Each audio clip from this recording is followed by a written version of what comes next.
Yes, hello everybody, and welcome to this meeting in Workers International Network on USA. And welcome also to a new horrific era, both in USA and worldwide, not least for the working class internationally. After less than 1 month, it's very difficult to have an overview of all the horrific things Trump has started. Internally in USA, he has centralized the power into his own hands. He has already signed more than 60 decrees, of which many are illegal, but he doesn't care. He and Musk are cutting down the states and will sack more than 200,000 public sector workers. Besides that, we see a counter-revolution where hard-fought rights are taken back, not least trade union rights.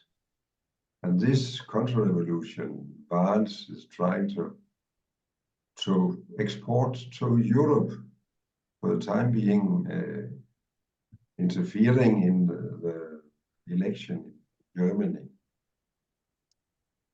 Internationally, Trump is waging a war with the allies of the United States. First was trade wars, but he's also demanding to take land from Panama, Canada, and Greenland and Gaza. All in all, a very uncertain situation worldwide, not least for the working class internationally. Jack Gerson, a long-standing Marxist and trade union activist, will make an introduction to the discussion. But before I give the word to Jack, I will say that we have got apologies from Comrade Joel from Oakland and Comrade Cliff from Minneapolis. And Jack, how long time do your lead off last, you think? I mean, I could say 20 minutes, but frankly, it could probably be said in 2 minutes because you've said a lot of it. I will give you a hint after 20 minutes. Okay. So the word is yours. Okay. Thank you. Just 1 second. Google, Microsoft, Apple. Okay, so I'm going to begin by reading a quote from Bret Stephens, a very conservative Republican journalist. He is the former editor-in-chief of the Jerusalem Post and the former deputy editorial page editor at the Wall Street Journal. Now, people may know that the Wall Street Journal editorials have often been compared to something that would be done by the most backward elements of society. Pretty much, pure, unrestrained, for pure unrestrained capital. So it looked like until we're seeing the real thing. But they're bad enough. So here's what Bret Stephens, this very conservative Republican, had to say a couple of days ago. I'm quoting, "There are days when I wake up and think, if this goes on like this for 4 years or even 4 months, we're going to be living in an unrecognizable republic, one in which lick-spittle Republican legislators and cabinet members rubber stamp every crazy Trump idea. Federal court decisions are simply ignored by the executive branch. Elon Musk creates a department of personal efficiency that tracks and scores your every move. and a booming economy keeps a majority of voters indifferent to the collapse of civic and constitutional norms. We saw that model play out in the early years of Vladimir Putin's dictatorship in Russia and Recep Tayyip Erdogan's rule in Turkey. And that's from a very conservative Republican. And it's fairly, accurate, except for the booming economy part, which, I don't believe that the economy will boom for very long. But I think that we need to be clear that, and probably by now everybody is, that the game has changed, that they've thrown out the old rule books and are playing with hardball bats to eliminate any regulations that stand in the way of capital, and particularly of the big techno firms, and to get rid of programs that are in the benefit of human beings. They're not for all the talk of deregulation, which you've been hearing, at least since Ronald Reagan came into office in 1981. It's not really getting rid of all regulations. It's getting rid of regulations that stand in the way of capital and imposing more regulations on people. So they talk about, and this is deliberate. Trump and Musk talk about democracy and how they are fighting for democracy against the EU and against against the quote unquote communists and socialists, who are infesting U.S. aid, Agency for International Development, and Congress, and so on and so forth.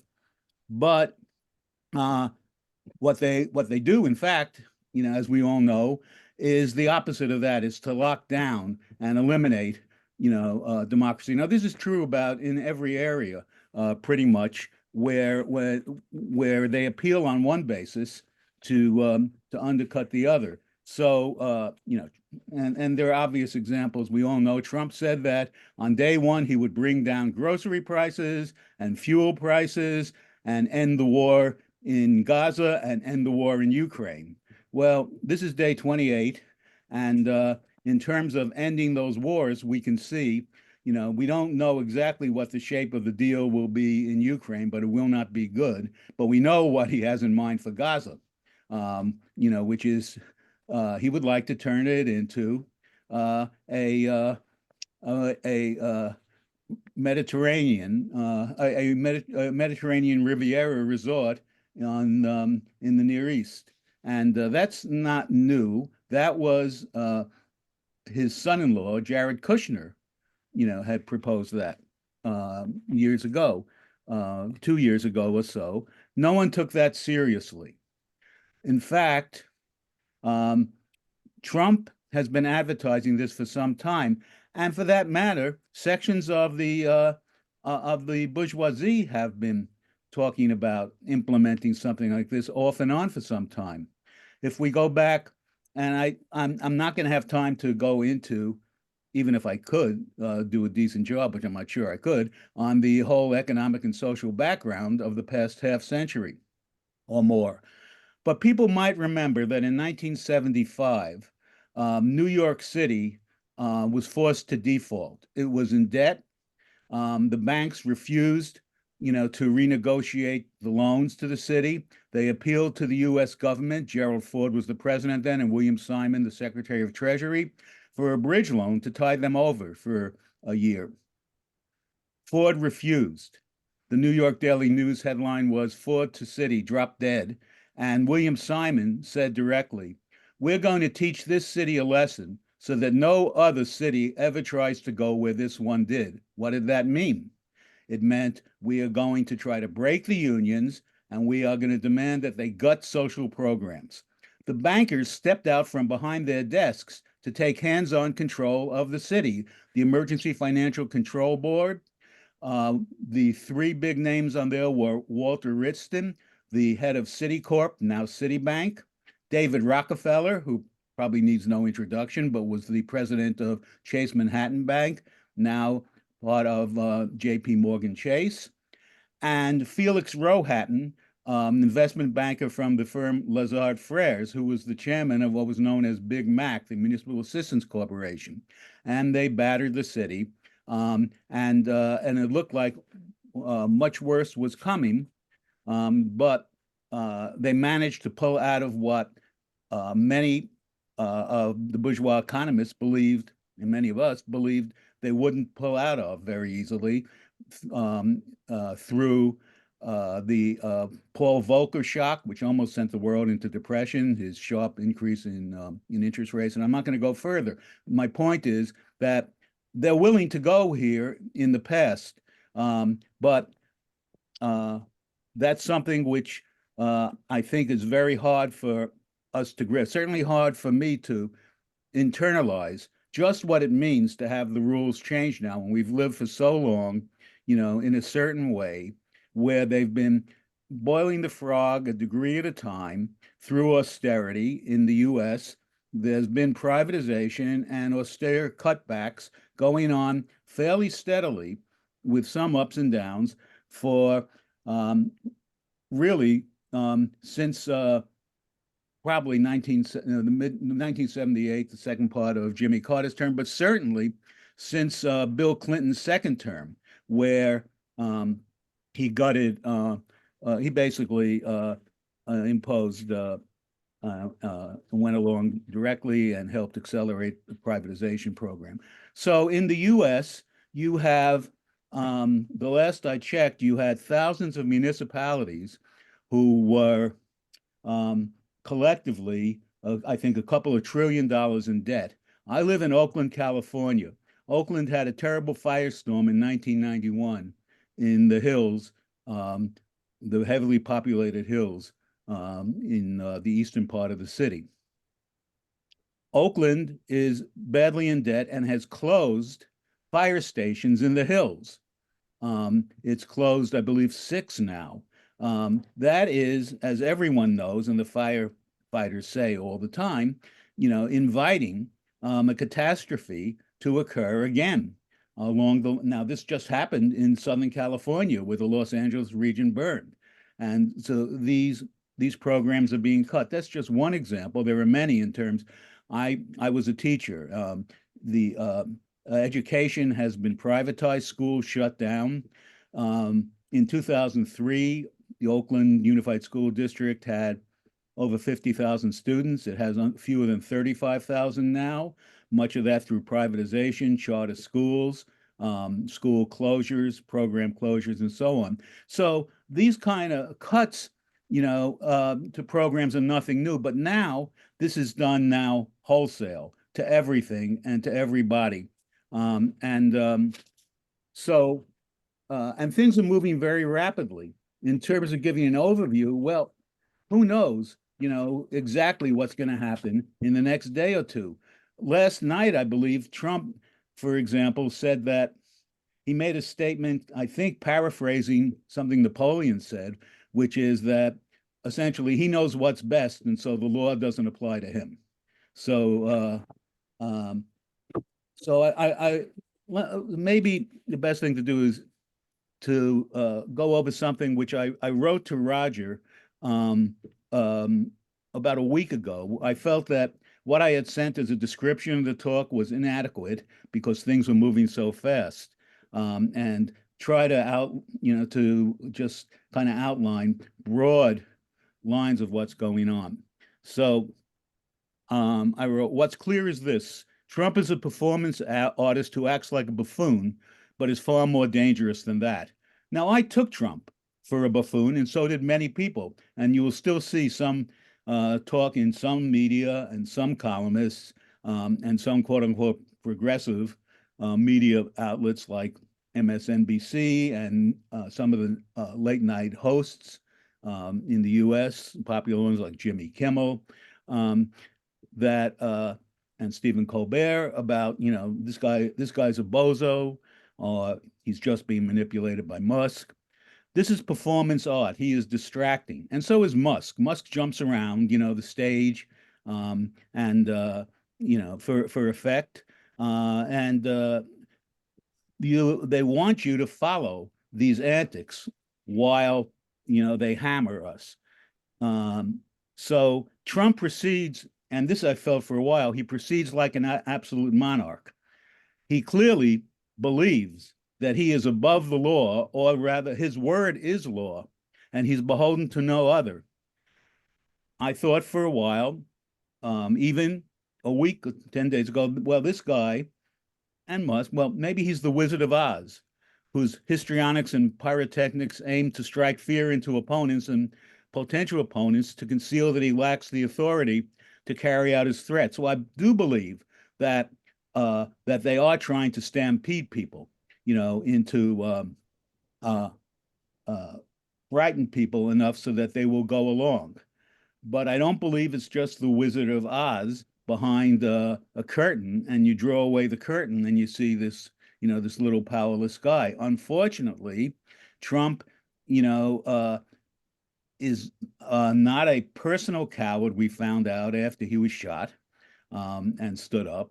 He's a tremendous thug and awful human being, but he and Musk are putting teeth into their programs, and they have intimidated,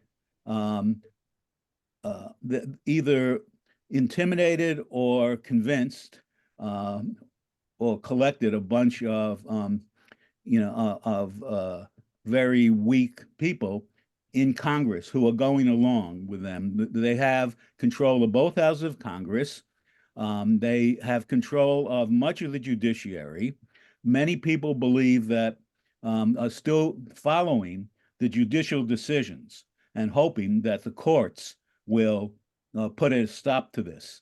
The courts won't end this. They may slow it down some, but the courts don't have the forces to enforce their decisions if Trump and Musk and Vance do what they say, which was Musk and Vance say directly, these courts have no standing, to stop the president, executive power. So we should impeach judges, who stand in our way and flout the decisions.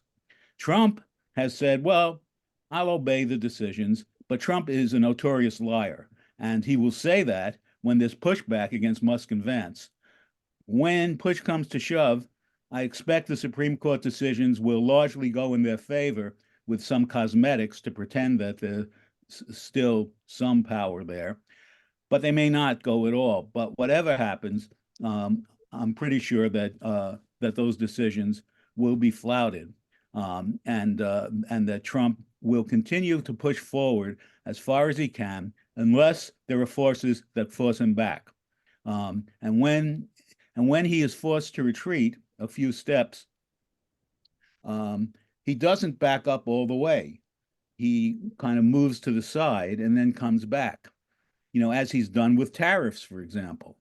He immediately threatens to impose 25% tariffs on Canada and Mexico and increase the already gross tariffs on China by 10%.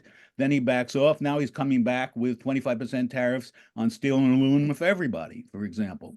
And he's using these bully tactics now, trying to essentially extract tribute as an absolute monarch, emperor of the world, to extract tribute from countries in all parts. That's what he is essentially doing to the EU.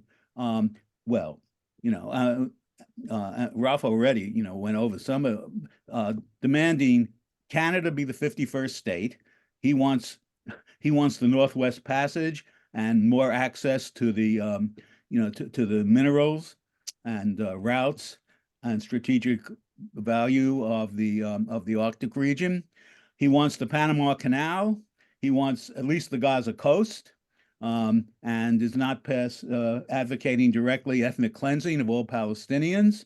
He wants half the rare earth in Ukraine, and this is just the beginning of this appetite. I think that his and Musk and others' hope is that by pumping in value from abroad by essentially extracting and slurping up value from the rest of the world, they can compensate for the cuts that they're making, the staggering cuts they're making in the U.S., and somehow keep the U.S. Somehow deliver enough to keep the population somewhat at bay, by a gross, a gross return, to naked, imperial tribute. Many, like ISIS, have called the U.S. the Romans, and in many ways, you can look at what Trump is doing is his image of, and I think he's even said that, of imperial Rome. He wants to be the emperor of the world and believes that he is, and those are the policies that he's using now. In terms of the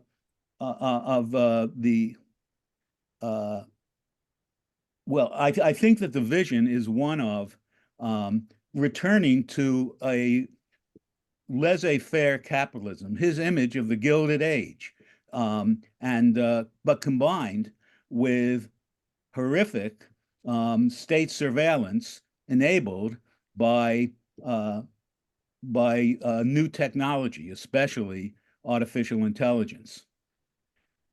The constraints and attacks on Europe fit into this picture, I believe. The EU has attempted to constrain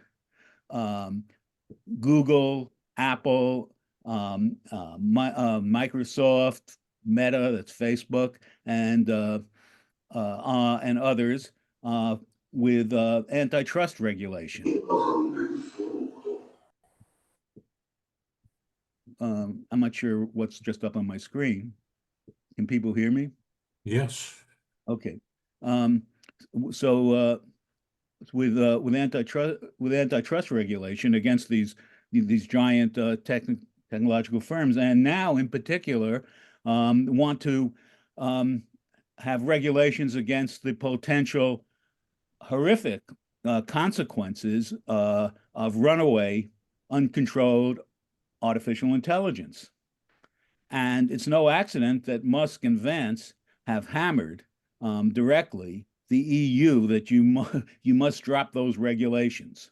So, this is the environment that they want. They want complete and unconstrained control. They do not care to, in fact, want to eliminate programs that benefit people. We're looking at consequences, as I think everyone is aware, which may be, disastrous, and it may not take that long. By cutting the U.S. AID program, they are withdrawing funding from health monitoring programs and vaccination programs around the world, and especially in Central Africa, where we face the threat of pandemics. Even in the U.S., they've put an anti-vaxxer, Robert F. Kennedy Jr., who's a longtime campaigner against vaccination, no matter what he may have said in Congress. He's now the Secretary of Health and the Department of Health. Now, to get a flavor of what a pass-through the Republican Congress is to Trump, there's a guy named Bill Cassidy. He's a senator from the state of Louisiana. Bill Cassidy is a Republican. He's a MD who was and still is, he says, a very strong proponent of vaccination. On Friday, he blasted the Louisiana Department of Health for eliminating programs to promote vaccination in the state. They've eliminated the health fairs and all other means, to accelerate public vaccination. Cassidy says, we are, risking severe disease and even pandemic through these measures. But that's a few hours after, or the day after, he voted for Robert F. Kennedy Jr. to be the Secretary of Health. There is, at this point, going to be no restraint coming from the Republican Congress. Now, what about the Democrats? Well, what are they for? What has the model been all along? We are on 20 minutes now. Okay, give me 5 minutes to Yes, finish. of course. Yeah. So two things. One is I should mention that what Musk is for and what Trump is for now, that's essentially been the conditions that the big technology billionaires have been for in all along in the Silicon Valley. And the Silicon Valley and the new places in Austin, Texas, new technology centers are strongly anti-union and always have been, strongly right-wing libertarian. And so what Musk is doing is an extension of the way he treats his companies, cut them to the bone, demand more and more work, and try to implement new technology to replace humans wherever possible and make the humans who remain work very long work weeks. That's what they're doing, with the federal workforce. They're trying to do. So, but we should be clear that that the pushback is against them can't be simply to restore the status quo. No one should mourn cuts to the deep state if that's what they're really doing. What they're really doing is they are getting rid of waste. There's plenty of waste, but they're throwing out the baby with the bathwater, and they intend to retain all the toxicity of the bathwater plus more. They will institute even more vicious surveillance programs. It's not that services are all going to go away. They will be privatized. Those who can afford it will have better sanitation collection than those who can't afford it. There'll be private police forces. And you can look at almost any area of service, and the affluent will have them, and the rest of us will have far worse than we have, and furthermore, we'll be paying for private contractors to deliver those services. So, the capital will be getting it directly, through private contracts, and they'll be getting it through state contracts. Elon Musk is one of the biggest state contractors in the US. He's getting his money through SpaceX. He's getting his money through Starlink. He plans to get tons through artificial intelligence and robotization. And I wouldn't be surprised if Tesla doesn't get even more big contracts when they finally decide to electrify military vehicles, which they will do despite whatever, they're saying now.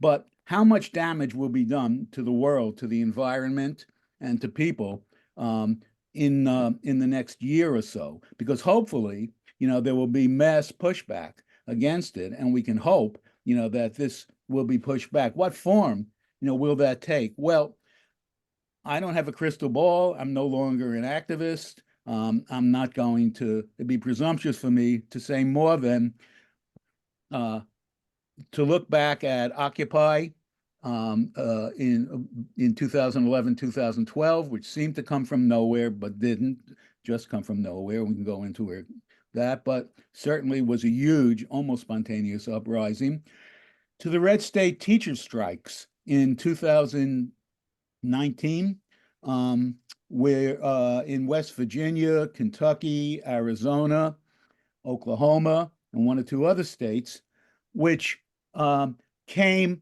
over and around the union leadership. It came through a large degree organizing on social media, organizing groups around and outside the bureaucracy, and fighting for the interests of all, rather than simply the narrow interests of teachers. That was explicitly true in West Virginia, and was very successful, and forced a retreat from the harsh austerity attacks.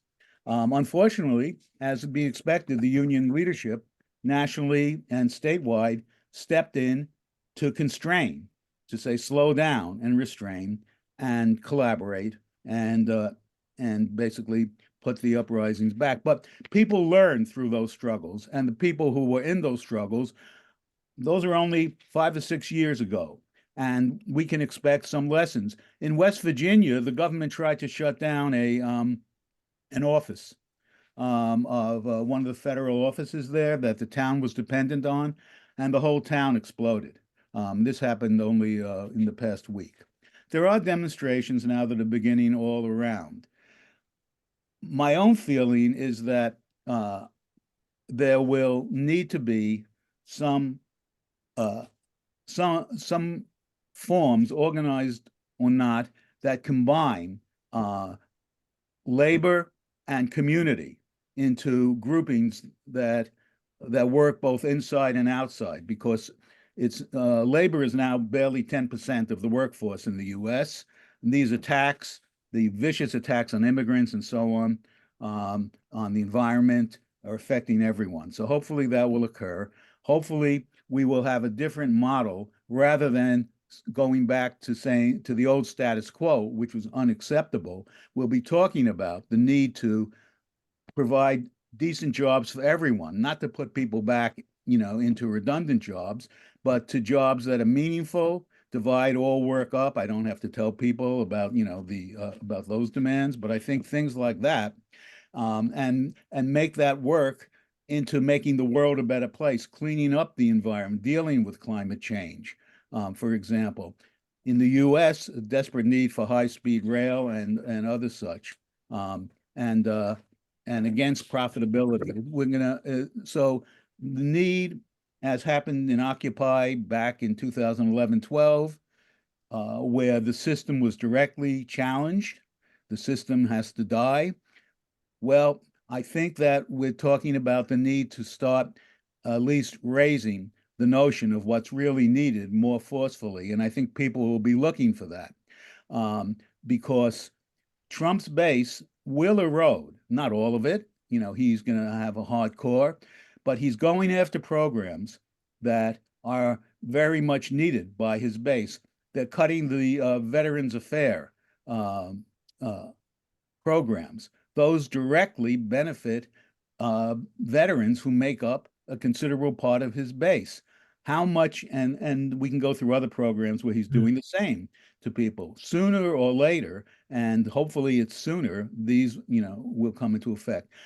I'm running out of time, so I'm going to stop now, because I really think other people should say what they have to say, because everybody can see what's going on, and everybody's in the same position I am in terms of trying to deal with this new reality. So I'm going to stop there. Thank you very much for a very good lead off. And now we open up for comments to the discussion. If anybody want to say something, you can raise your hand electronic.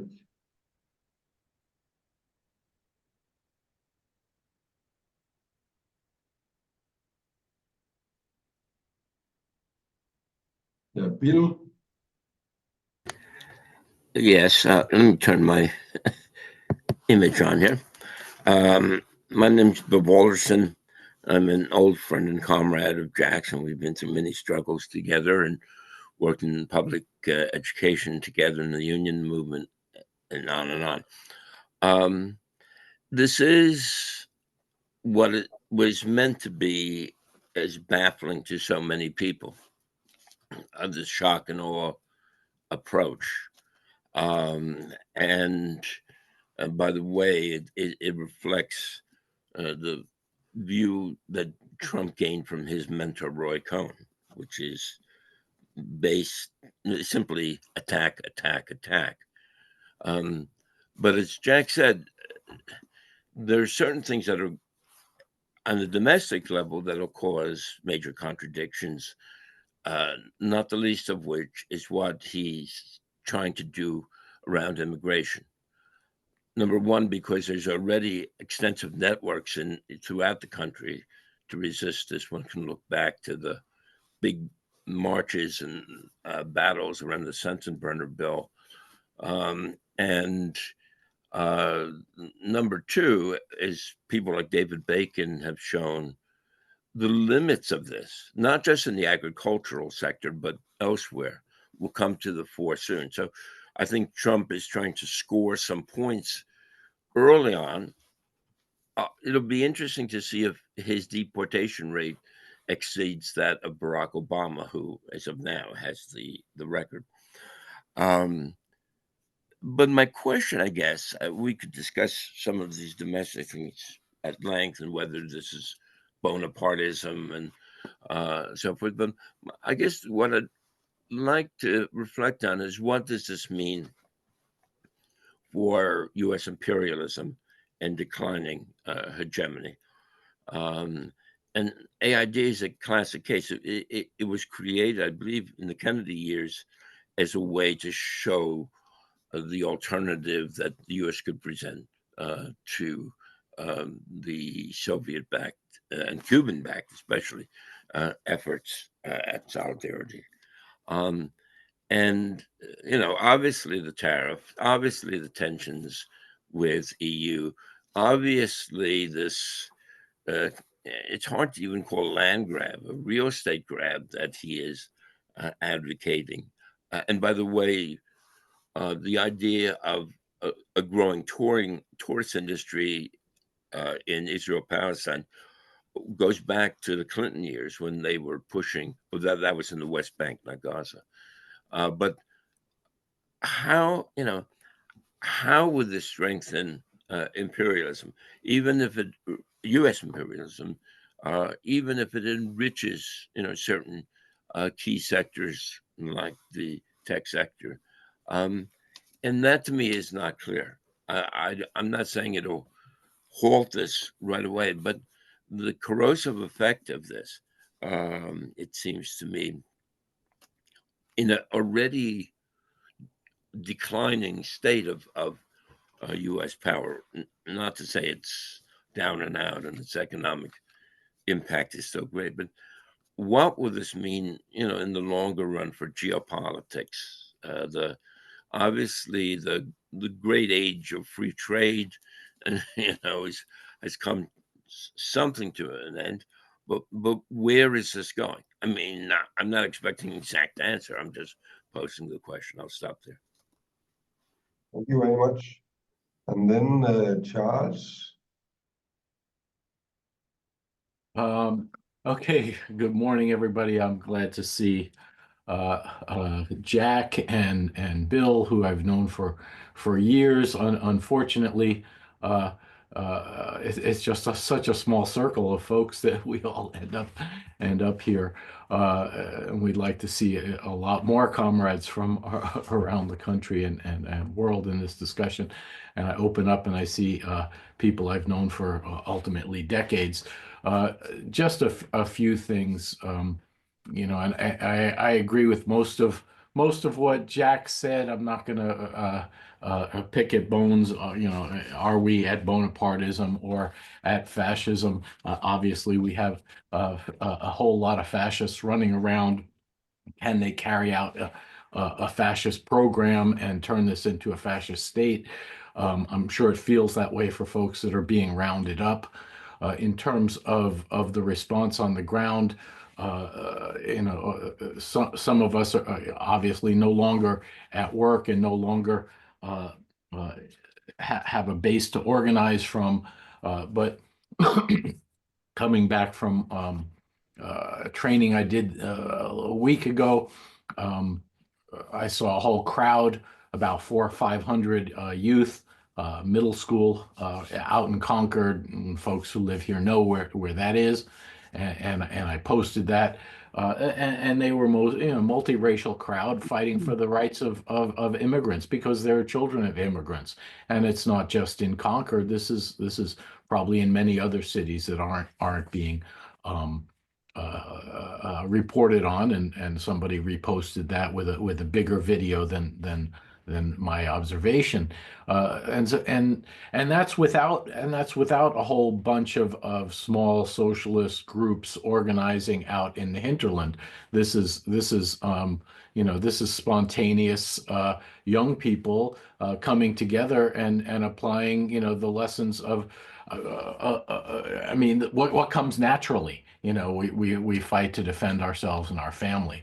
And does that mean there isn't a role for the socialists to build cadre organizations and to advance a program? No, I disagree. I think by themselves they're going to stumble upon all the limitations that the official reformists bring to them, and tell them, oh, this is the way we organize to get back in power in 2026. But I agree with Jack. There is no going back. There is no return to the norm.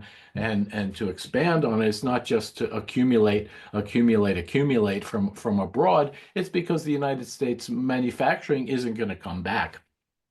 Trump says his tariffs are mostly, the big stick. I'm going to threaten you with tariffs, and then you're going to close down your companies and come build here. But then that means driving down the wage base and expectations of American workers to third world conditions. That means smashing. You can't do that when eggs are at $9 a dozen.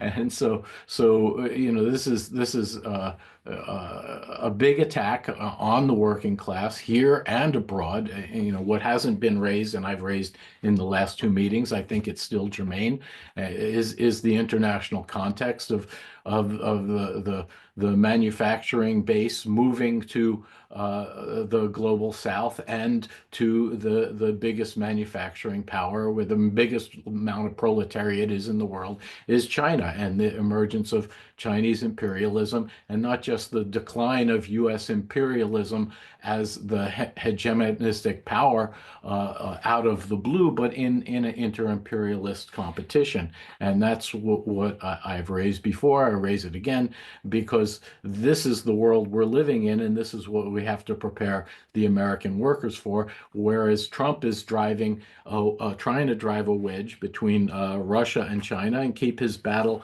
up against China, pivoting to South America like old McKinley, bringing back, if not the Gilded Age, the image of it, and the power of taking back what they've been losing in trade and in influence across the global South to China. So he declared the BRICS dead this week.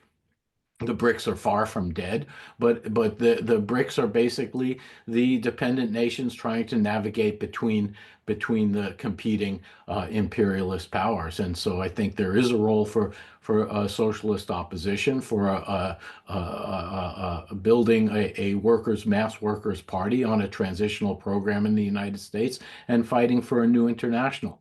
And those are the tasks that remain in front of us with our outlook, and bringing to the youth and the activists who are going to step out in the streets and find thousands of Democrats with clipboards trying to crush their movement and push them back into the electoral realm.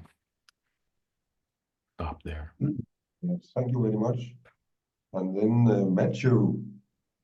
Okay, thanks, comrades. Yeah, no, I think it's what's been said has been very, very useful, and thanks to Jack for the presentation. But I think that, in a lot of ways, this is even more degenerate. The Republicans actually have got a fairly long history of saying they're against rational thought. They did actually say in December last year that they were prepared to close down entire universities in order to, principally at this point, to crush the Palestine solidarity movement, but clearly also in terms of saying, well, they object to higher education because they just don't agree with it, and they don't agree with the notion of actually that people should think things in different ways than they do. And so, part of the thing they've also got, of course, is that, they actually are trying to smash. Part of having RFK Jr. in the health department and other people is they're trying to smash science itself in the US. It's extraordinary.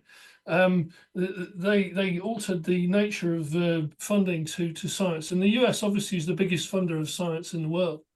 And this is going to do enormous damage to the whole of science, and it's quite deliberate. I mean, they obviously have the intent of doing that, which is quite extraordinary. At the same time, obviously, at the same time, as people have said, in terms of the control of disease, the destruction of the aid program, which means also, it means, essentially that people have said, look, what this meant when they said, well, we're shutting down the aid program, what it meant was that people who were in queues waiting for medical services and so on and so forth were told that they had to go away. And that was it, that was the end. You're looking at, things like the end of antiretroviral services in countries like Nigeria and South Africa.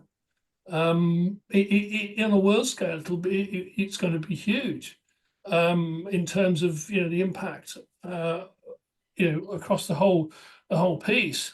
And so, really, it's a massive attack on the entire population of the world. Obviously, US imperialism, as he's saying, well, we are the world's great parasite, and therefore you guys have to pay us effectively. But you can't see that it isn't going to work, and it's going to be absolutely catastrophic in those terms. The notion of imposing tariffs, of course, is just going to crash the world economy. There's no question of that. And of course, behind that, the financial system won't take it either. The financial system is in a desperately delicate state, as we know. It won't take that. So the thing, that sort of thing is not sustainable. The core questions, comrades have said, is in terms of response. But it's not just the response in terms of the US. Again, it has to be international. Obviously, the problem they've got in terms of the Middle East, of course, is that the IDF has just been defeated in Gaza. Trump talks about sending and letting loose all hell let loose, and you think, well, who's actually going to do this? Because it certainly isn't going to be the IDF. They're not fit to do it, and they know it. This is why the ceasefire persists, because even though in a knackered sort of state, and despite the fact obviously the IDF spend their time taking pot shots at people, and so on and so forth, but they're not in a fit state to go and invade Gaza again. In terms of the US itself, of course, it's then of course about the nature of organisation of the working class and the rotten state of the unions, which we can see everywhere. You see it here. The fact the unions are actually, of course, effectively been incorporated into bits of certainly union bureaucracy has been incorporated in bits of the system. And you have organisation, the Teamsters actually, basically support the Republicans, and the rest of them, of course, essentially support the Democrats, who in turn, of course, are quite happy to watch the Republicans do what the hell they want. And none of the unions have called any action of any sort. Even the ones that are directly under attack among federal workers. The federal workers unions said that they recruited all these workers, and then they said, well, they've not announced any action, despite the fact people, thousands of people being told that they're being sacked, on a summary basis. No action by the unions, other than possibly going to court. But given the fact the courts are run by effectively the Supreme Court, which is merely another instrument of Trump, and as ruled, as we know, the Supreme Court, which is nakedly corrupt to the point where when it was revealed that, of course, all these people have been bought, they said, yeah, okay, we've been bought. What are you going to do about it? And then of course they also say, well, as the president, Trump can do anything he likes. He's not liable for any form of legal penalty, providing he does something on an official basis, which means, okay, you could order whatever, and killings or anything of that nature. And effectively, they've said, well, you can. There's no comeback in legal terms on any of this. So that avenue is closed, and the question is, well, what is the response? We see obviously the beginning of a response. The what was it? The 50-51 movement, which managed to organise strikes in 120 cities in 40 states in a matter of 3 days. Basically, the Latino community and some other communities in a matter of 3 days. But the problem is, of course, it isn't going to go. It's going to go around the unions. It's not going to go through the unions, because the unions are essentially, the union structures are integrated into the political and state structures, and therefore will form yet another obstacle, as people can see. So, I mean, in those terms, it gets interesting, but it's then, of course, down also to what is the response internationally. I mean, the other thing, of course, is Trump announcing essentially that NATO no longer exists, which is what he did this week in Munich. He said, "Okay, well, we're not interested in defending Europe. You lot are on your own." And he wants to invade 2 members of the organization, Denmark and Canada. So what happens next? Plus, of course, the imposition of tariffs, and then the whole thing is an international question. How does the working class respond on an international basis? Thanks. Okay, Matthew. Thank you, Matthew. And Finn is the next. Comrades, I want to begin by thanking Jack for his opening contribution. The first point I want to make is that even though the topic for discussion is America, the implications of what Trump is doing are worldwide.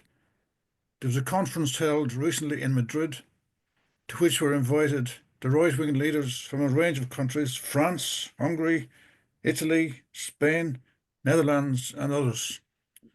And Orban from Hungary put forward the phrase, "Make Europe great again." And Orban said that Trump is the inspiration, and Trump's method formed the inspiration for all of the countries that have influence, who have a right-wing influence. So it's now clear that they're looking towards Trump as the example to transform society in the interest of the capitalist class and of privilege. So it's a world problem. It's not simply about America. The first question I want to raise, and Matthew alluded to it as well, there's 2 million workers on the federal payroll. They've already received an email offering them the option of leaving their jobs. Many have been sacked, and hundreds of thousands are waiting to be sacked. Why is there no immediate reaction? That's my question. There has been no immediate reaction, as Matthew has said, but the question we need to examine is, why is that the case? If such a measure was introduced in Britain, there would be an immediate general strike called by the public service trade unions. Irrespective of the argument about the involvement of the bureaucracy and the state apparatus and all that, irrespective of that, the pressure would be such that there would be a general strike. Certainly a call for a general strike of the entire public service. And the same thing would happen in France, the same thing would happen in Germany, the same thing would happen in Ireland. Were such a threat put out to the public service. Now, why? Why has there not been a response? It's one thing to say there hasn't been, but the question we need to examine is, why is that the case? It's not that the workers agree with that, but why doesn't it get an echo?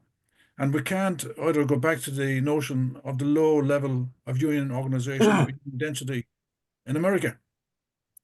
There's a very low union density in France. Comrades will be surprised to know it's a very, very low union density. But workers take action irrespective of what the union leadership call. The workers themselves mobilize. Why is this not happening in America? And that needs to be examined. Then Trump has appointed a number, as not just Robert Kennedy Jr. with his eccentric views on health and so on. It's not just him. The other ministers also are from the extreme right. They're not elected. It's not just Musk. The main leaders of the state are appointees of Trump.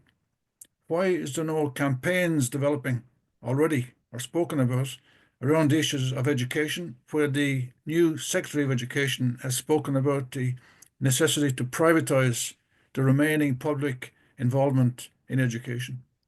Why is there no campaign on the expansion of the health service instead of threats to its absolute obliteration? Why are campaigns not developing? And what we need to look at also, it's one thing to call for a mass workers' party, which of course we all agree with and we see as the essential prerequisite to the struggle. And by the way, the only way to defeat Trump is by working class action, firstly within America itself. Trump won't be defeated by statements from Schultz or other leaders abroad. That's not going to defeat him. No more than the situation in Israel and Gaza changed because of a range of countries decrying the actions, and rightly so, of the Israeli government. I mean, the Irish government, the Norwegian government, the Spanish government have called for the establishment of a Palestinian state, have recognized the Palestinian state. That didn't change anything. The solution is in the working class organizations, principally because tonight's discussion is about America, in America, and we need to examine in a lot of detail and a lot of honest consideration, why is the response not there? Irrespective of the role of the unions. Now, I know, and it's been said by Matthew also, that the union bureaucracy are in the pockets of the Democrats. That's correct. But the workers are not in the pockets of the Democrats. And another point we need to make is you get a lot of discussion about the Democrats. If they had done this, if Biden had done that, if the Democrats had taken up the program of Bernie Sanders and all that. That's just a diversion. The Democrats have never been a workers' party. They have always represented the ruling class interests, the rich and the privileged in America. They have never been a workers' party and never will reflect the aspirations and needs of the workers. So we need to stop this discussion about if Biden had done this and if the Democrats had stood up in this and if the Democrats had found a decent candidate other than Harris, everything would be different. It wouldn't be different. We need to examine why is there not a movement towards the Workers' Party. I remember reading one of it might have been The Economist, that there's huge support for what they call a third party in America. I mean, a third party is a euphemism. What the people are really talking about is the need to get away from the duopoly of the Republicans and the Democrats and create a party which truly represents workers and communities. And we have to integrate community organizations with trade union organizations in the campaign to build a mass party in America. In I think it was 1883, the professional civil service was created. Up until then, it was a partisan. The public servants were partisan appointees. The president brought in all his own people. And then a commission was established where civil servants are professionalized and recognized as employees of the state, irrespective of the leaders. That's now been changed by Trump. Why isn't there a mass resistance to that? That's a major change since 1883. Why is the resistance not there? And we need to examine that and examine that honestly. And hopefully the American comrades here can shed some light on that question. Not just declaring that the union leaders are in the pockets of the Democrats. We know that that's not the issue. Why are the workers themselves not rising up at this point? And like I said in relation to France, with a low union density, there's been several general strikes in France in recent years, not just historically, in recent years. And there have been general strikes in many European countries, and there undoubtedly would be a general strike in these countries were the government to suggest what Trump is now suggesting with regard to the public service. The working class are the only force that can change the situation. And I think in this discussion, we should take the opportunity to focus on our experiences, our current experiences in the States, as to what the actual reaction of workers and their organizations and the communities is in this regard. And just one final point about immigration. Trump has now opened up Guantanamo Bay and is casting a lot of immigrants that he wants to expel from the country into Guantanamo. Now, there's a lot of talk about Guantanamo when it's been used during the Iraq war, when loads of people were rounded up and stuck into these detention centers and held in terrible conditions. Why is that outcry not there now? No, I'm not raising this as a moral question. I'm not saying people are avoiding morality issues, and it's not that. But we need to examine honestly, why is there no outcry about that, about immigrants being sent to Guantanamo as a first step towards expulsion? So I'd like to hear an honest examination and an honest critique as to where we're going here, rather than going back to kind of formally and saying, well, it's because of this and because of that. In reality, we have to build a resistance based around the working class. Firstly, amongst the trade unions and the public service and so on, but ultimately all working class activity needs to be coordinated into a single movement and then Trump will be defeated. Unfortunately, under the American Constitution, if Trump, for some reason, gets sick or gets shot or leaves office, Vance takes over. And he is just an articulate version of Trump.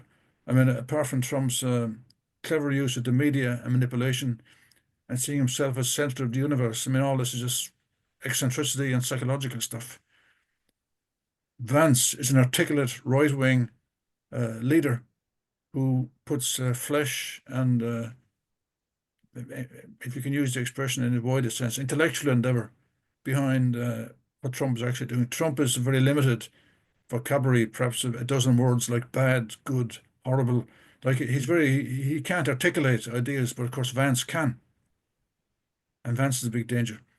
So the only question I want to hear discussed is why is the reaction not as we would expect it when the challenge is put out straight to the working class in the United States?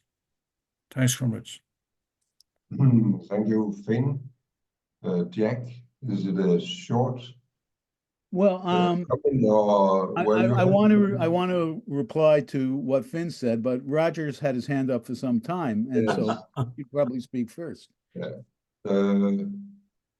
Yes, over to you, Roger. It's your turn now. Well, thank you. Thanks, comrades. Look, this is a very shocking situation. It's a new situation. It's something which, well, I certainly could not have envisaged that it would go this far. So the question I want to raise really, and the question I want to discuss, is what kind of regime is this really? There are comrades who are not here today, but who've come in the past who talk about fascism in the USA, and I think we should seriously discuss to what extent is that a correct designation, and to what extent is it inappropriate.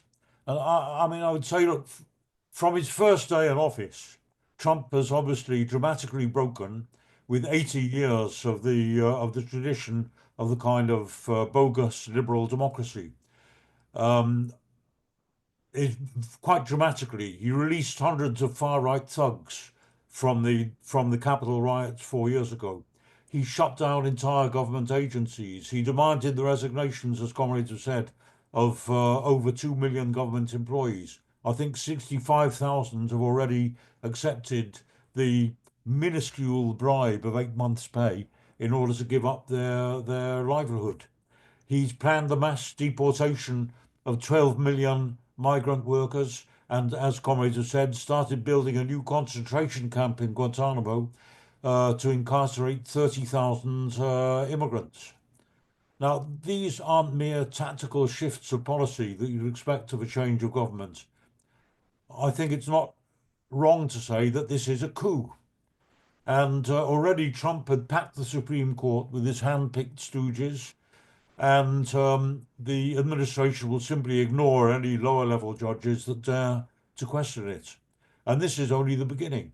And I think we should, one thing that occurs to me, I don't know what Jack and other comrades think, how long will it be before we see a new version of the Reichstag fire, a theatrical pretext enabling Trump to take extra emergency powers? And of course, this is all part of a worldwide process. Already most of Europe is ruled by governments either led by or including far-right parties. And now Trump, Musk and Vance are brazenly violating all the norms of diplomatic protocol by openly promoting the AfD in Germany and reform, and not only reform, but Tommy Robinson in Britain. So to what extent can we say that this is a kind of form of neo-fascism? Now, it's true that both Mussolini and Hitler also came to power initially by perfectly constitutional means, though neither the fascists nor the Nazis had won overall parliamentary majorities, but they did come to office constitutionally as heads of government, legally appointed by the King of Italy and the President of Germany, respectively. But I would say there's a big difference, because both came to power after years of class struggle, strikes, uprisings, revolutions which have been confronted on the streets by violent mobs of counter-revolutionary strike-breaking thugs. So the deadlock in the class struggle, having sapped the ability of the ruling class to wield power by traditional means, they made a decision to incorporate these private street gangs into the state machine and hand over power to lawless and unaccountable dictators. Now, Trump and Musk and the rest of their bizarre administration may have fascist ambitions, but unlike fascists, they're not the product of deadlock in the class struggle, not of a failure by constitutional means to curb a rising tide of worker militancy. But they're the product of a declining empire thrashing around to maintain its supremacy by whatever means available, dismantling constitutional balances, driving down wages, imposing tariffs, threatening annexations, and so on. But I think one key point is this, that in the heyday of capitalism, business entrepreneurs entrusted the running of their state to the experts. Political leaders in their day were connoisseurs with a whole range of diplomatic skills, an expertise in strategic planning, a thorough understanding of the lessons of history. Trotsky commented that at its height, the British ruling class was able to plan for decades and even centuries ahead. By contrast, Trump has the strategic foresight of a flea. He switches policy literally several times a day. So how is it that the political level of the ruling class has sunk so low? And surely it's because society today has become so grotesquely polarized, the wealth so monstrously concentrated, the capitalist class so grossly monopolized, that it feels it can dispense with the need to assign its collective interests to a specialized political agency. It now wants to rule directly in its own name. So naked personal power is exercised by the owners of capital themselves. And that's something almost unprecedented. You could say that in about 15 years ago in Italy and Greece, they experimented by putting central bankers at the head of the government, which didn't last very long. But in the USA today, power is concentrated directly in the hands of brash billionaires. The crooked property tycoon Trump, then the venture capitalist multi-billionaire, soon by the way to be the world's first trillionaire, Elon Musk. Now, Trump, the single most powerful individual on the planet. He's a prime example of the most criminal, coarse, vulgar, corrupt, parasitic kind of money-grubbing market trader. He's not even an entrepreneur, he's just a gambler, a property speculator. He creates no value, he makes nothing, he manufactures nothing, he simply buys and sells at astronomical profit. And he treats the presidency simply as a projection of his business, an opportunity to get rich quick. His first act as president was to launch a cryptocurrency, an extortion racket which has raked in millions of dollars for himself at the expense of a number of gullible speculators. He sees the horror and devastation of the Middle East, not from the standpoint of global diplomacy, not as a statesman representing the long-term strategic interests of the American ruling class, but as a property developer, a real estate profiteer. For him, Gaza is a lucrative investment opportunity. At one point, he even said in so many words, "I will own it." The Israelis, having already done him the favour of demolishing its existing structures, all that still needs to be done is to sweep away its inhabitants and build a Riviera of the Middle East, the property speculator's dream. And his overall foreign policy, wider afield, is also essentially to acquire property, Greenland, Canada, the Panama Canal zone, Gaza, and where necessary to clear away undesirable populations. And by the way, not just the people of Gaza, and by the way, also the West Bank, but also up to 12 million inhabitants of the USA itself. So it seems like he regards his role as president running the USA as just a sequel to his former TV reality show. His nasty catchphrase in that show was "You're fired." And that's just the message he's now given to millions of government employees. So in a way, you could say this is the Trump reality show writ large. Just a final point. What about Trump's sidekick, by the way, Elon Musk? Although, unlike Trump, some of his enterprises do at least have something to do with actually making something useful. But Musk himself is simply an investor of cash. He may or may not be an expert on cybernetics or cosmology or know anything personally about artificial intelligence or space rockets. He simply has a nose for how and where to invest and make a profit. And the political skills of the ruling establishment have become vulgarized. And in the hands of such types, politics becomes simply the art of the deal, the name of Trump's book. In place of subtle diplomacy and strategic insight come bluster, bullying, and blackmail. And that means ultimately, inevitably, surely, an almighty crash. And that surely will bring resistance. I also share Finn's disbelief that there's been so far so little overt resistance to Trump's shock program. But surely, in the long run, what is the future for the American working class and the American population? The imposition of tariffs will raise prices, it'll depress the economy. The purge of state payrolls will push up unemployment. The expulsion of millions of migrant workers and the forced relocation of US companies from abroad will squeeze workers' wages and conditions closer to third world levels. So surely whatever illusions in the American dream still linger on will just evaporate. There are storms ahead. The mass of the working and the exploited and the pauperized population have not yet spoken, but when they do, surely Trump and Musk will get an almighty shock. So surely big battles lie ahead. The outcome, of course, is not yet clear. There's no guarantee of victory. The US working class has lost the enormous industrial power it once had. The majority of its workforce are no longer concentrated in heavy industry. Its biggest sector now work in catering and fast food and as delivery drivers. But the traditions of mass organization and industrial militancy have yet to be learned anew. And of one thing, I think we can be sure, that the last word is yet to be spoken by the American ruling class. Thanks, comrades. Thank you very much, Roger. Jack, you have the possibility to sum up, but do you have a comment now? Yeah, but I see that there's a Karen. hand up from Karen Yeah, Houghton. Karen. Maybe she should speak first. Okay, the word is yours, Karen. Thank you, everybody, for your contributions, and Jack for your lead-in. Oh, as an American, there are so many things to say here. I don't even know where to start, but I think that I'll address Finn's question.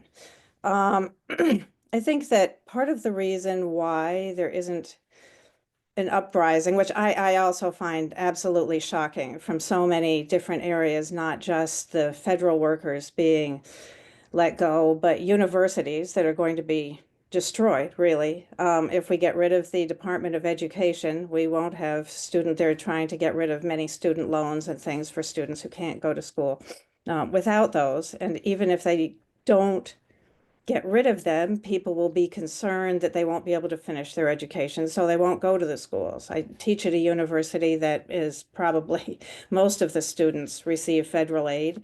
If they think they're not going to get that, they're going to be gone. So that group, I don't know. That's kind of is a problem. We don't have any leadership from the universities. We don't see university people rising up and saying this is terrible, our so-called intellectual group.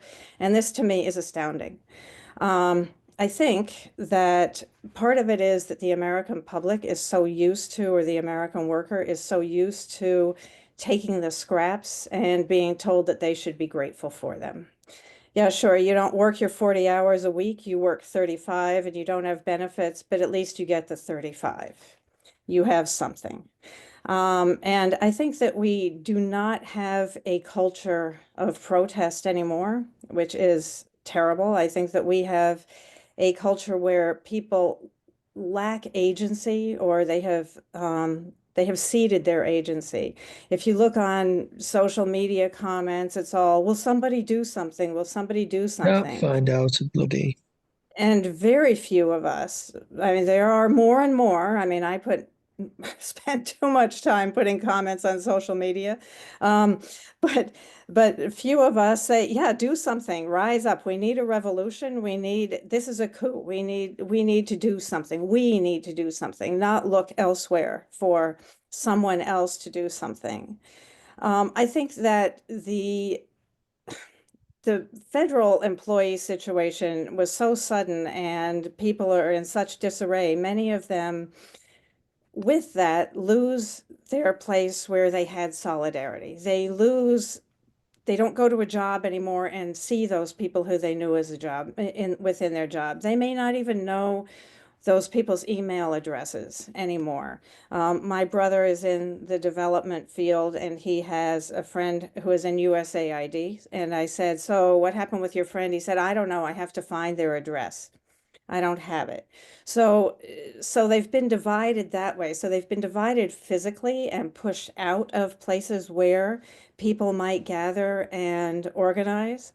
And they've been pushed out of them virtually as well. And I think that that is problematic. I think that there is some organization virtually at least. I've been looking at the Alt National Park Service Facebook page where many people come together on that. I mean, that is one thing.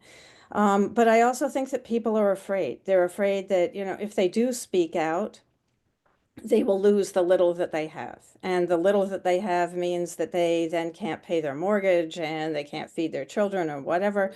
And so they're afraid. But I think that we have a long culture, unfortunately, of this kind of a fear or of this. And I also think that thinking about our political culture, we don't have a culture in America anymore of commonality, of widespread commonality, of the fact that yes, this may not affect me directly, but it really affects us all. I think that we somewhere along the way have lost that on a large scale. So you say, well, yeah, that may happen to them, but I'm not a federal employee, so it doesn't hurt me. So that in short, people have lost we don't have the culture and they don't have the agency, the sense of agency. And they're afraid. And I think rightfully so, because I think that when uprisings do occur, and I think that they will occur, I think that Trump will pull out the Insurrectionist Act, and I think that he is looking to do that. I think he will pull out the Insurrectionist Act and he'll call out the military. I don't think we're at that point. There are supposed to be nationwide protests on Monday. No matter how small, I think that that is at least a start. I think that when people see people in the streets, more people will come out, which is an obvious statement. But anyway, so those are many of the reasons why I think that we haven't seen a massive uprising. I think it's appalling as well. And as I say, as someone who works in a university, I am really disappointed in the lack of academic response, because that is where we would normally see or frequently see these things starting. So there's that. I also wanted to address something that Jack said about Congress. I don't think that Congress, or even, I think that Congress as an institution is weak because Congress cannot enforce. Congress can make all their rules, all their laws they want, but they can't enforce them. They can't even compel people to come down to submit testimony to their committees and so forth. So, they have no teeth. That said, I don't think that I don't think the individuals are necessarily weak. I think that they are morally bereft. I think they are ethically bereft. I think that they have an alternate agenda, which has not been mentioned here, and that is the agenda of the Christian nationalists. They are well organized. That is what they want. I mean, the Speaker of the House, Johnson, is a Christian nationalist, and I think that they see, and rightfully so, their agenda being pushed forward at all levels of government, all the way from town government to national government. And they have plenty of money behind that. And so I think that they will go along with whatever they see as pushing that agenda into the national realm. Congress is doing things. Congress is putting forth legislation. One of those pieces of legislation is a fetal personhood law. I think that it's in the judicial committee right now. I don't know that that will go any further. We'll see. But anyway, they are doing things, and they are able to do things out of the limelight, or at least out of media notice, because of all of the chaos. So I don't necessarily think that they are weak. I think that there are a lot of weak people there. And as I say, morally bereft people, and they are weak in relation to Trump and Musk and that group, the goons. But in and of themselves, I don't think so. And I think that we need to see that they, in fact, can do things that are extremely injurious to our society and to the international realm as well. And they are now given sort of a cover by the chaos that's going on in order to be able to do that perhaps even more efficiently and more effectively than they have in the past. I think that one last thing, I think that talking about what was that? Oh, yes, about the base, about Trump's base. I don't think his base matters anymore. I think that we are beyond base. I don't think he cares what public opinion is. I don't think it matters what public opinion is, as long as everybody's quiet, as long as they don't jump up and out of their seats and take to the streets. I don't think he cares. I think that our political system is is destroyed. We did not really have an election this time. We didn't have primaries really in either party. The parties are so much alike that it makes no difference. I don't think he cares about his base. So I think he'll just continue on as is, and there we are. Anyway, thank you very much for your time. Thank you very much, Karen. I think John Byrne has his hand up, I think. Just a few brief points. I think possibly one of the reasons why there hasn't been more what I'd call spontaneous response in America, and I may have got this wrong, is my perception is that the student protests over what was going on in Israel-Palestine last year was so brutally put down, and there was such a vicious press campaign by the Zionist wing in America against these protests that people are a bit wary about protesting. Now, I could get that wrong, but that's my perception. Another perception I have, while we're talking of the United States and the response there, I think we ought to be very much aware of what the response is in Europe, and particularly what the response is in Britain.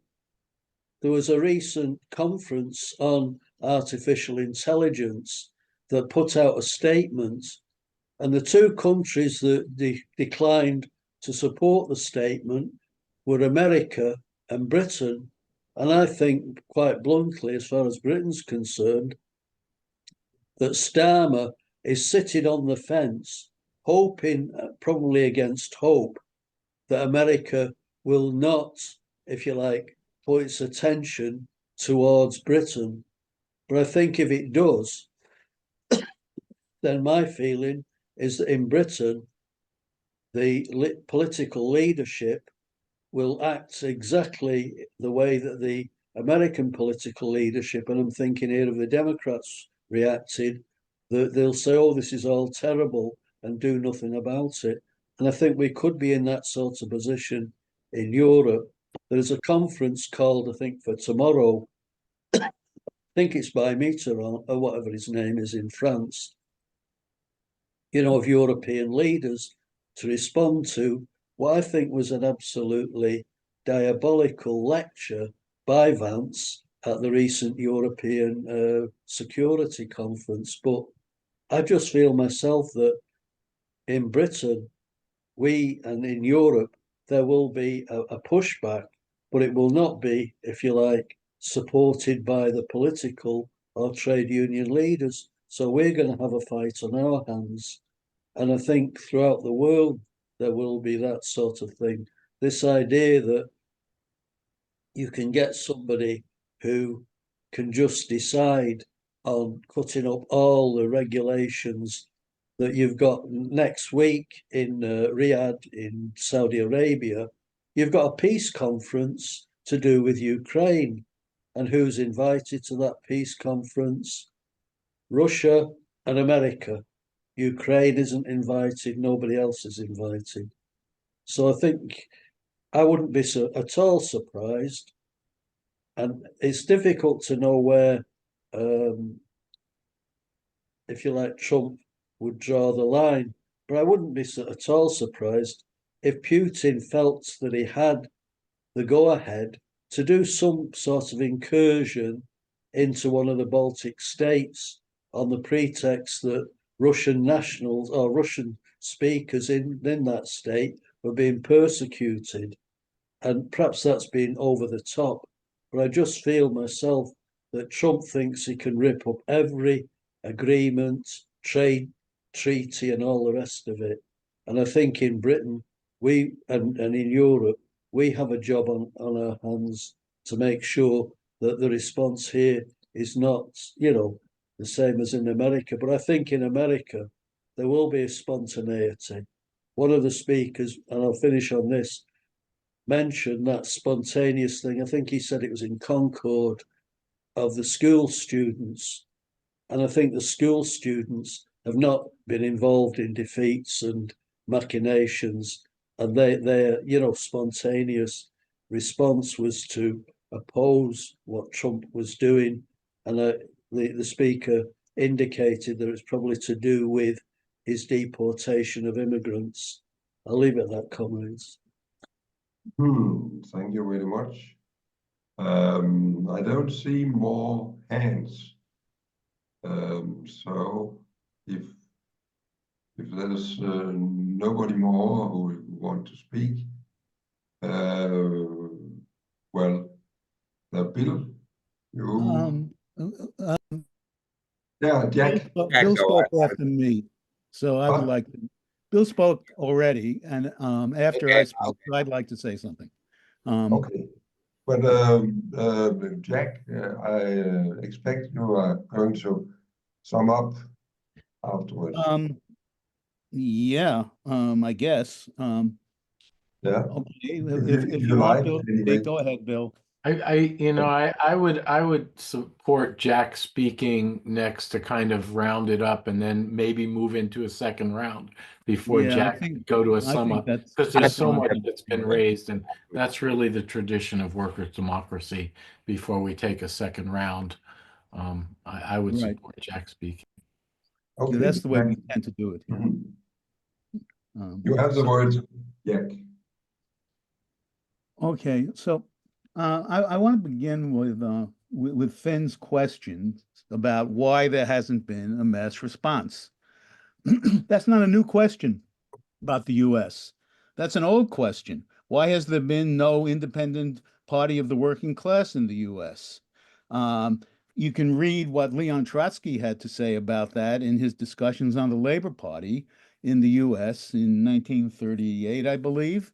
In all the period 1936 to 40,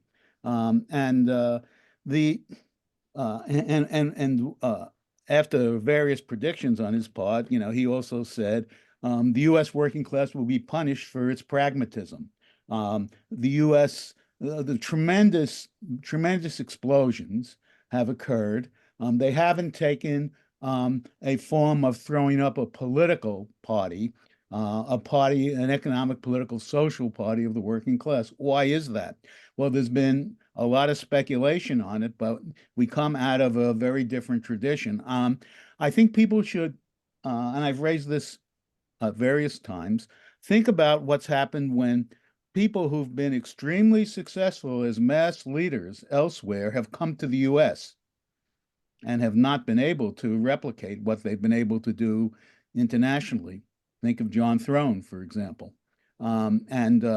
This is a much different and harder situation. Now, it's not that there's been no struggle. I don't really agree, this idea that that there's been such tremendous changes that there's no agency. We've heard that before the huge explosions against the G8 back in 1999, 2001, before Occupy in 2011, 2012, before the Red State teacher strikes. We are going to be seeing that struggle arising. Why hasn't it arisen yet? It tends to be a lag in this country because there's a different tradition. You don't have the traditions that you have in France or the UK. France has a smaller density of, and this is well known, of direct union membership, but far more who will identify and come out immediately to struggle in mass strikes. And we've seen that numerous times. In the US, for example, after the crash in 1929, it took several years for mass struggle to arise. A few, really, in 3 to 4 years, when it arose, it was a tremendous struggle. But the resolution of that struggle put into place institutions which have been used to throttle the working class, institutions in which there was a collaboration of the trade union leadership. So, the no strike clauses that are written into union contracts, for example, were the deal at the end of the 1930s in the National Labor Relations Acts, which established a National Labor Relations Board and so on, labor peace.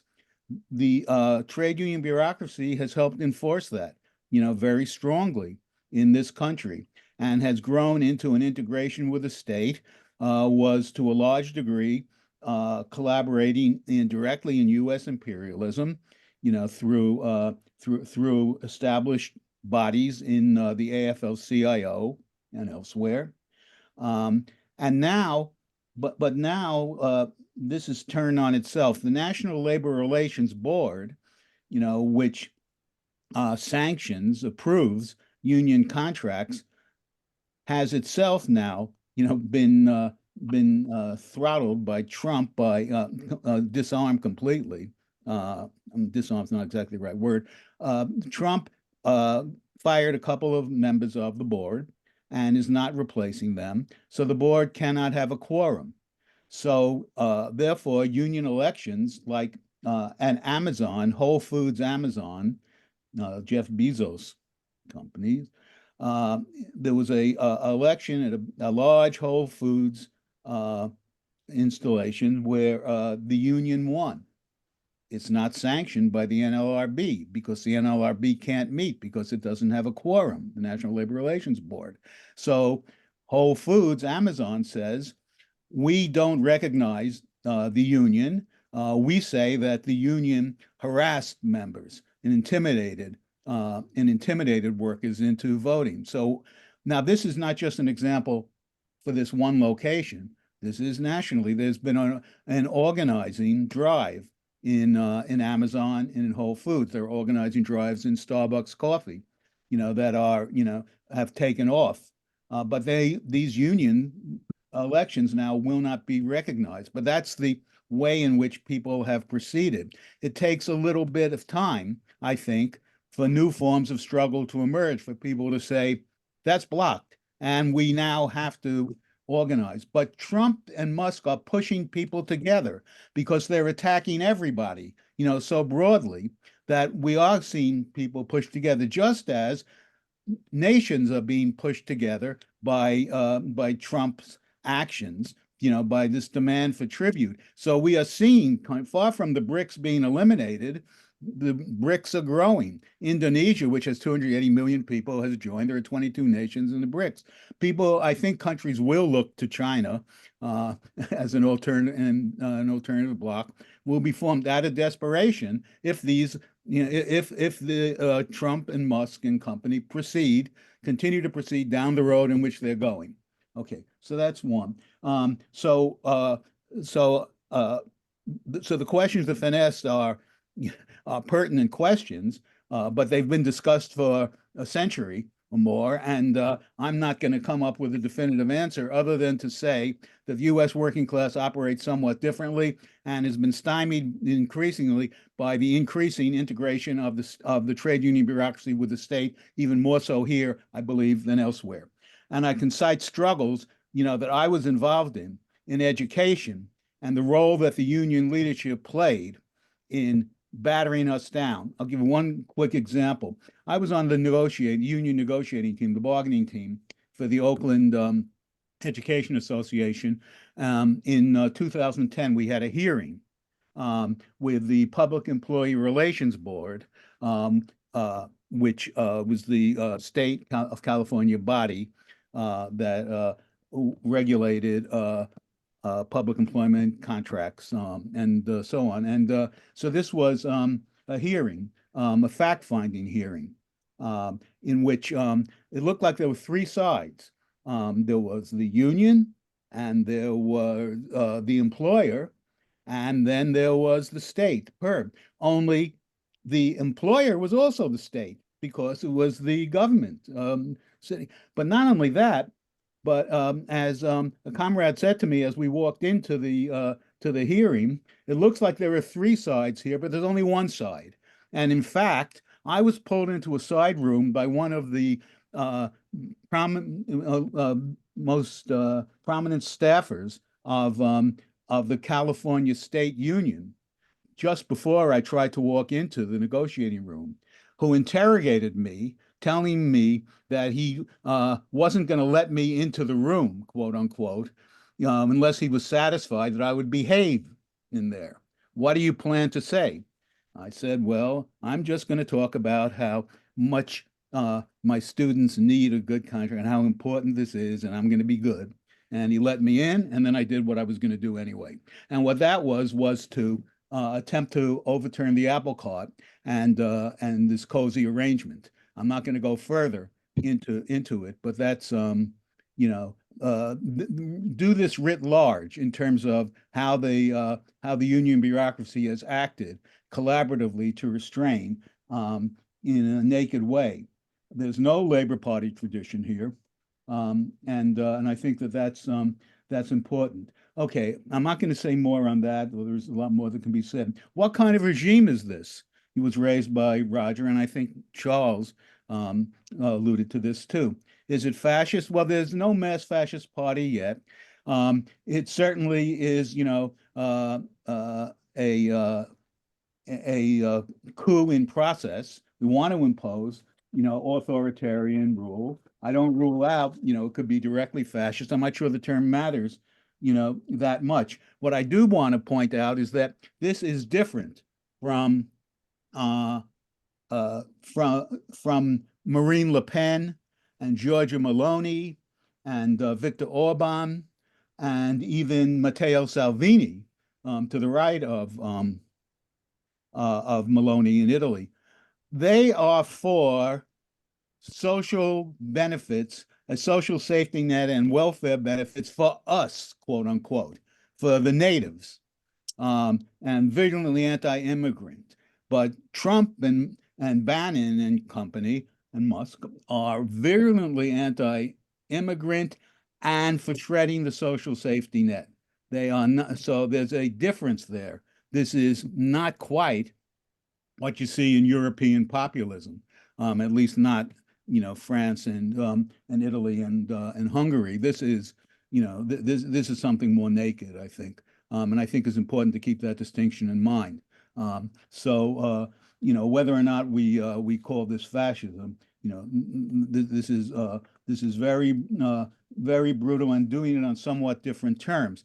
Because they're doing it on these terms, though, it seems to me that they will almost inevitably, if they continue down this road, antagonize more and more sectors and force them together.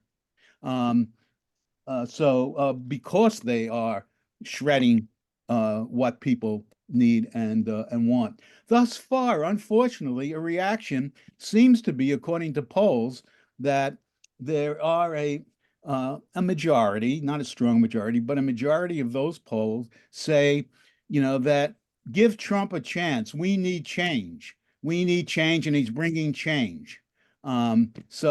no, change. Yeah, he's bringing change, but not the kind of change that that's needed for sure. And we have to be very clear that we don't need that, and we don't need a pushback to the status quo, to where things were. Unfortunately, that's what's going on. The student demonstration, Charles brought up, he saw 400 to 500. I think immigrants or second generation school students out in Contra Costa County demonstrating. Yesterday, Thursday in Oakland, there was torrential rain. 150 students walked out of my neighborhood high school, Oakland Tech, in the middle of the rainstorm to protest the immigration raids by ICE in the U.S. And 10 days ago, there was a day without immigrants, where in the Los Angeles region, there were tens of thousands of especially Latinos who came out, who didn't go to work, who held demonstrations and so on. This is embryonic.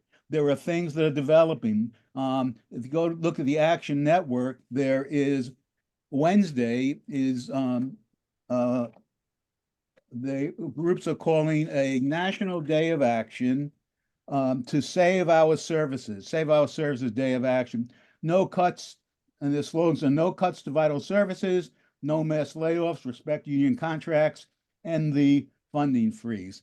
Now, these are just beginning, but there are, from some of these, you can see beginnings, and there are far more than just these that are going on now. Monday, there are going to be gatherings, and they're going on at a low level and a low political level generally. But I think that there's an explosion building. I think we will see an explosion, and it's not going to take the same form. I wish that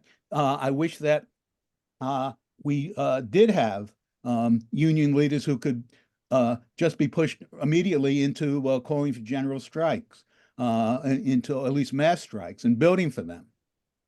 I could go through. I raised what happened in New York City in 1975. I didn't say that the union leadership of the public sector unions were threatened the general strike. They were ready. The workers were ready and wanted to go out to protest the takeover, of the city, and throwing the default and cutting to the bone. And they called off. The union leadership called off the strike at the last minute. One of the two main leaders of that, two or three main leaders, Victor Gottbaum, is an open alliance now, subsequently, with the leader of the bankers' assault, Felix Rohatyn. In fact, I believe that their children, I think one of them married the children of another one, and the offspring was a venture capitalist now.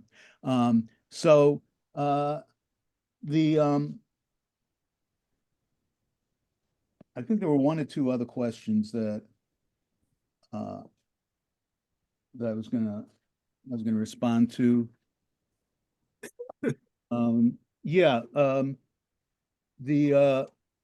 Bill wanted to know, what does this mean for U.S. imperialism? Wasn't the U.S. imperialist all along? Is it worse now? It's different now. It's now pretty much battering people directly, demanding tribute. Was U.S. imperialism awful and the worst force in the world? Yes. It's taking a different form now, and we need to be aware of the different form, because it means Trump is attempting to bully everybody into meeting his demands, attempting to use the economic and military strength of the U.S. And so far, he is being coddled. Everyone has been trying to find ways to mollify him. We'll see what happens with the EU leadership, but he believes he's, as I've said, the emperor of the world, demanding tribute, and thus far, there hasn't been much pushback. My own feeling is that he will attempt to lean towards Putin. I think we can see that already. In his first term, he actually seemed in awe of Putin.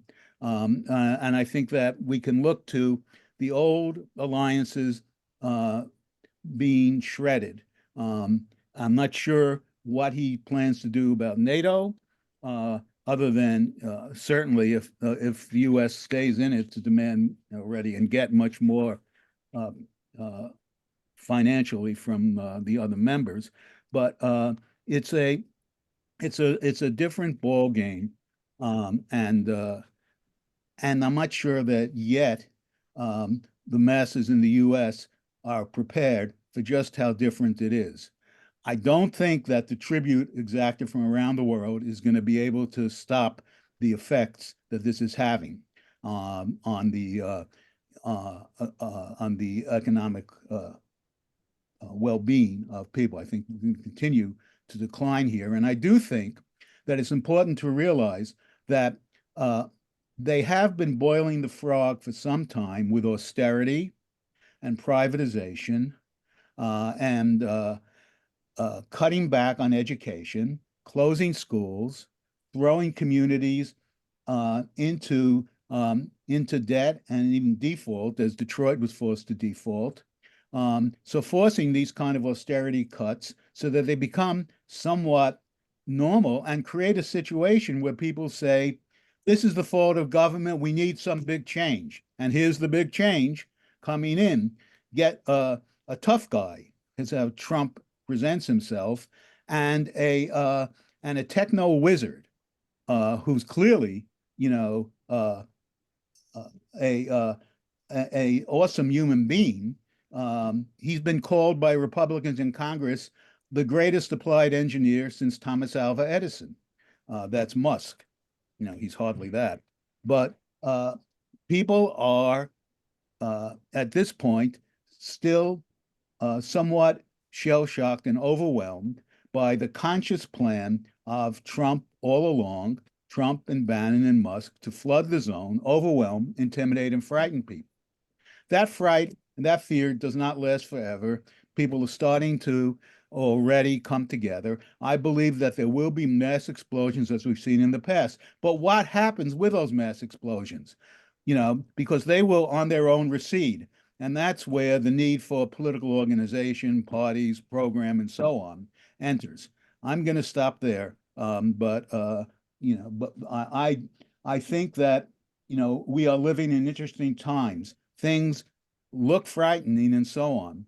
But I think there's more hope now for the world than there was, for me at least, more hopeful than I was a year or two ago, because the situation is being forced to a head. I'm going to stop there. Thank you very much, Jack. I do not see any more hands. Anybody? Bill? Yeah, I just want to focus briefly on the labor movement, and specifically on the public sector, obviously including federal workers. I think that despite the hoopla and the polls showing that unions are seen much more favorably in the U.S. than they have been in many years, despite some of the insurgency, especially in one of the historic bastions of the working class, United Auto Workers, which had been a case study in collaboration for a couple decades, despite gains in some non-traditional sectors, both in retail and in what's happening in Amazon, which now is consolidating under the Teamsters, who, despite backing off a confrontation with one of the largest logistical organizations, UPS, still is quite strong. Despite that, we know the general inability for, and I don't want to just say the labor leadership, but I think it's the general expectations that people have had, which have been lowered so much, especially in the time of neoliberalism, and specifically in the public sector, which is held up as some kind of success story, at least in numbers. The inability, not only in terms of their own circumstance, but in terms of defense of so many of the services that were being slashed and privatized. It's still an ugly story. That said, I agree with Jack that I think there's movement for a variety of reasons. Once, not in significant example is the response of at least a significant part of the labor leadership around Palestine and the 7 national unions that called for an arms embargo would have been unthinkable a couple of years ago. It includes the union Jack and I were in, our largest union in the U.S., the National Education Association, and really some historically more militant unions like the UE. All that said, the federal sector has been one of the weakest. One only has to think back, I guess it's 44 years now. And many of these workers might not remember this, what happened to the PATCO union, which has been in the limelight lately sadly, because of some of the air disasters recently. If ever there was a time for a unified response, that was it. And it just fizzled. And so built into historic memory in some level, I think, amongst federal workers is that, although, as I said, I'm not sure how many of them have a vivid knowledge of that. So they're starting from scratch, and there is activity going on now. There's a network that has a strange acronym, FUN, Federal Unionist Network, that's having meetings of hundreds of people online and beginning to organize, because many of these people, I think, don't even realize they're in a union. They have to. Excuse me, Bill. You see, we have a deadline. I'll stop here, but I do think that the federal workers are going to respond and hopefully link up with some of these other struggles, especially immigrant workers. Thanks.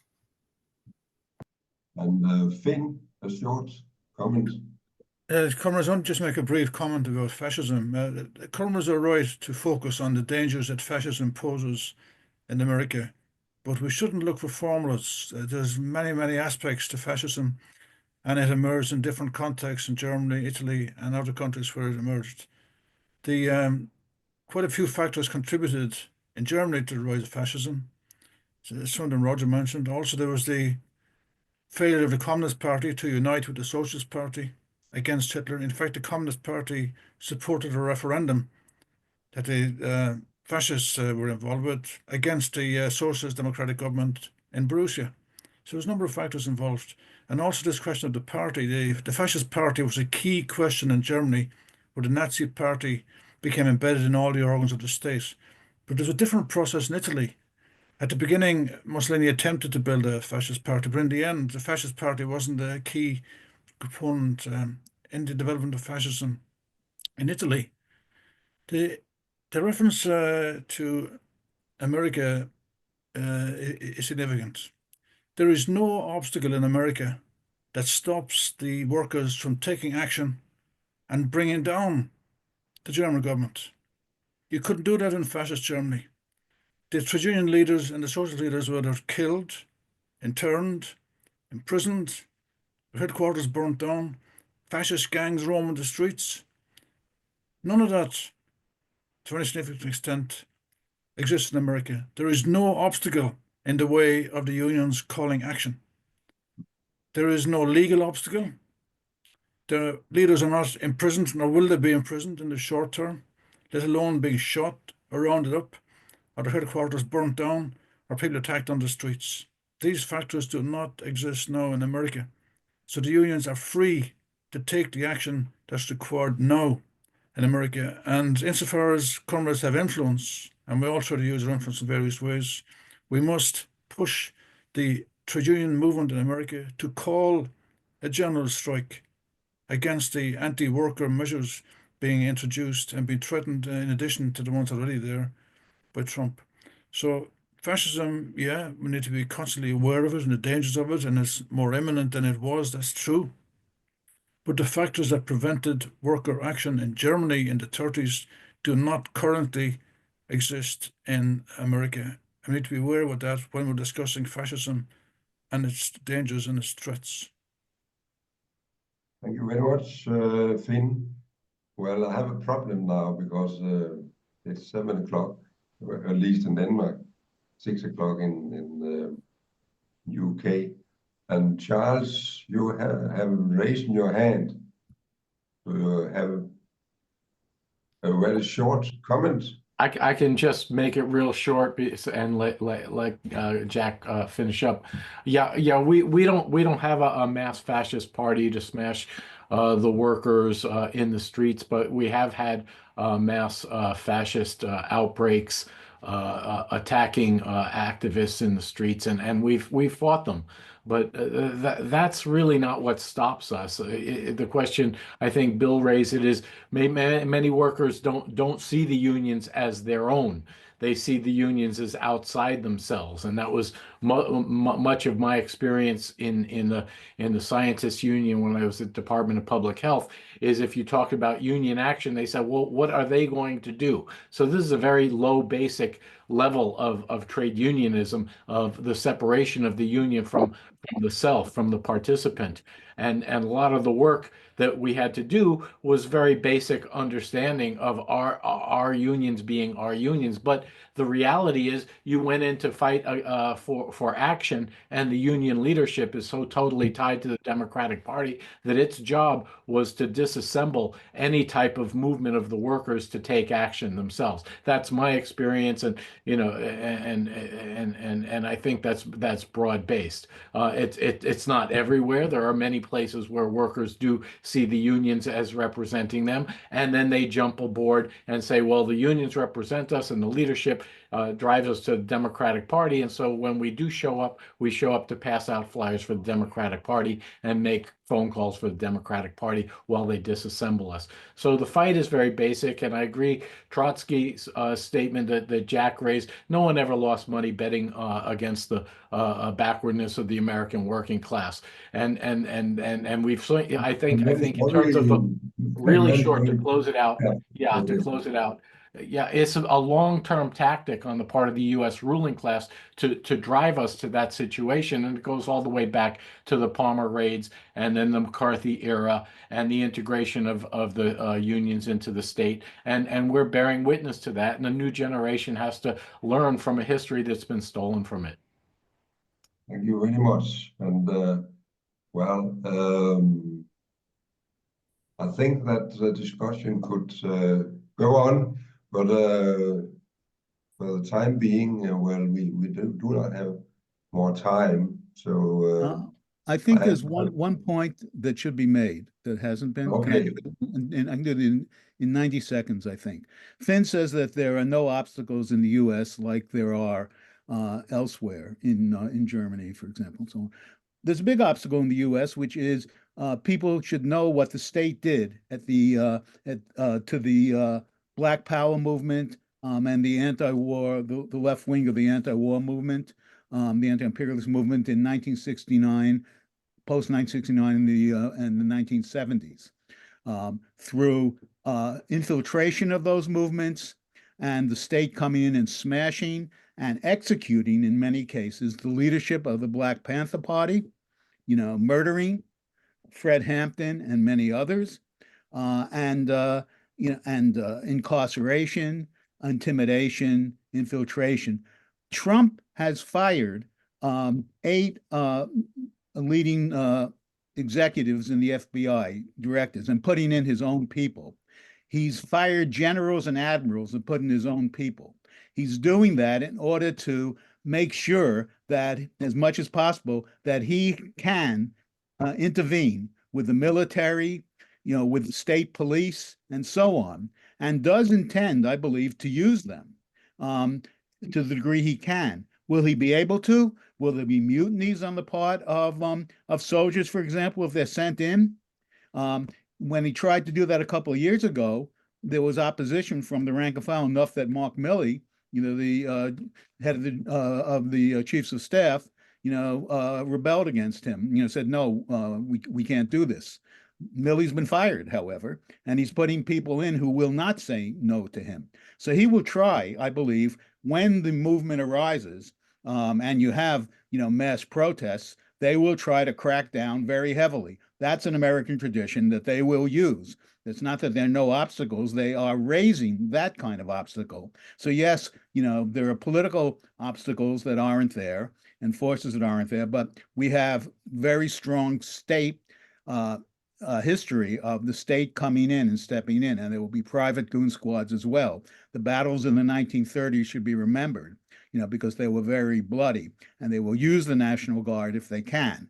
And we need to be organizing to try to split it. There could be regional, in fact, differences that lead to civil war, in this country. That could, this is not, a piece of cake. And it's not that there are very strong historical obstacles, and Trump is not stupid, even though he presents himself as such, and is building, for that kind of a crackdown, I'm afraid. Thank you very much. Well, I think I will, we have gone a little over time, but this discussion has been very important. So I think I will be, you will forgive me for that. But anyway, thank you very much, Jack, for your contribution, and of course for every contribution from everybody else. And Roger, it's your turn now. Well, Meeting. about the meeting next week, we've got our comrade Finn is actually leading off. It might be better, Finn, if you would like to summarize what the meeting is about next week. Well, I'll just make a couple of brief comments. The situation in the Middle East is evolving very rapidly, and we want to examine the situation in a lot of detail and look at the various forces that are at work. Now, there were historical influences, which we'll be discussing, about how the area was carved up by the imperialist powers, principally Britain and France. And the countries that exist today were carved out by these imperialist interests, and the consequences are there to be seen. We also need to look in a bit of detail about the role of the various organizations that were thrown up in the Palestinian movement, the PLO, Hamas, and then the Iranian influence with the Hezbollah in addition, and the Houthis, the role of the Muslim Brotherhood, which grew up in Egypt in the 20s, and Hamas became a branch of that organization. We want to look in some detail and also look at perspectives.